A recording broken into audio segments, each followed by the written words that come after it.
Здравствуйте, друзья! Сейчас я хочу написать небольшое видео, короткое видео, скажем так, видео на перекус, чтобы показать вам лайфхак в казахском языке, чтобы правильно произносить слова. Допустим, слово, вот это слово возьмем. Вы уже успели его прочитать как жер, но на самом деле его нужно прочитать жер, потому что слово мягкое. И как можно сделать так, чтобы слово звучало мягко?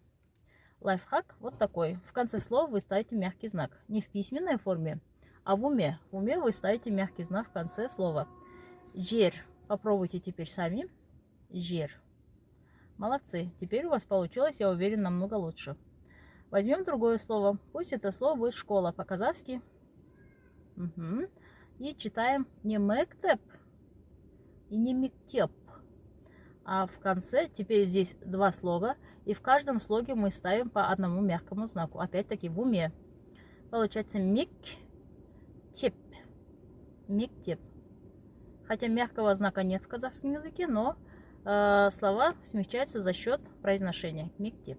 Попробуйте так прорепетировать, но в течение 5 минут. Читайте каждый день и старайтесь не на скорость, а на правильное произношение. Ставьте акцент. И вы удивитесь своим результатом. Мои ученики добиваются правильного чтения, но в течение пару уроков. Это будет совсем не сложно, если держать в уме вот этот небольшой лайфхак.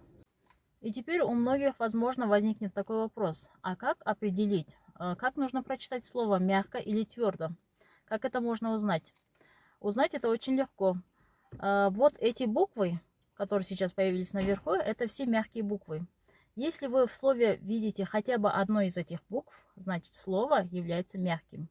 Его нужно читать мягко. То есть в уме прибавляя туда мягкие звуки. А вот это слово, эти буквы, они твердые.